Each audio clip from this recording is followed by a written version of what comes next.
Hello everyone, welcome to my YouTube channel Samanya Hindi. मैं अंजू शर्मा। कल हम हिंदी में संज्ञा के अव्यय पढ़ रहे थे। हमारे 3 पॉइंट हो गए थे। चौथा पॉइंट हम आज पढ़ेंगे संज्ञा के अव्यय के बारे में। समूहवाचक संज्ञा, कक्षा, सेना, पुलिस, आर्मी, ये होते हैं सब समूहवाचक संज्ञा के अंतर्गत आते हैं। अगली पॉइंट है हमारा भाववाचक संज्ञा।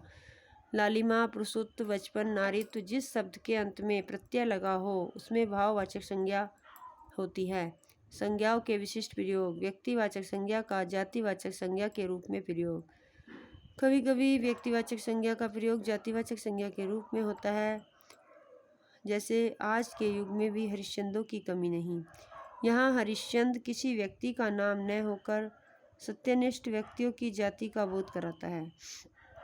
सेकंड पॉइंट है हमारा जातिवाचक संज्ञा का व्यक्तिवाचक संज्ञा के रूप में प्रयोग। कभी कभी जातिवाचक संज्ञा का प्रयोग व्यक्तिवाचक संज्ञा के रूप में होता है, जैसे गोस्वामी जी ने रामचरितमानस की रचना की।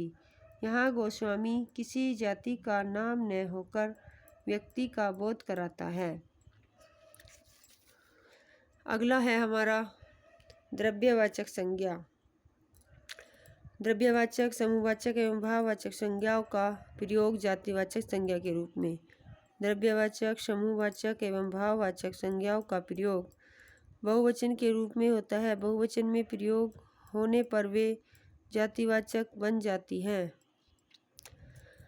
जैसे वहाँ तेल बिकता है। तेल का एक वचन में प्रयोग इसलिए तेल द्रव्यवाचक संज्ञा है।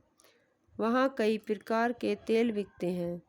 तेल का बहुवचन में प्रयोग इसलिए तेल जातिवाचक है। जहाँ पर तेल एक वचन में प्रयोग होता है वहाँ द्रव्यवाचक है, और जहाँ तेल बहुवचन में प्रयोग होता है वहाँ जातिवाचक संज्ञा होती है।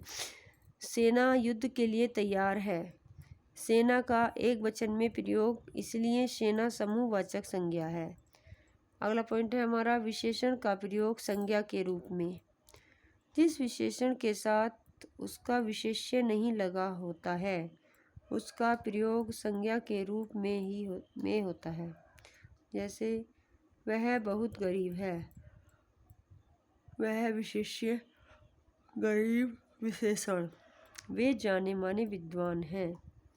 वे जो होता है वो विशेष्य है और विद्वान इसमें विशेषण है। आज की हमारी क्लास यहीं पर समाप्त होती है। कल मिलेंगे। Good night, good bye.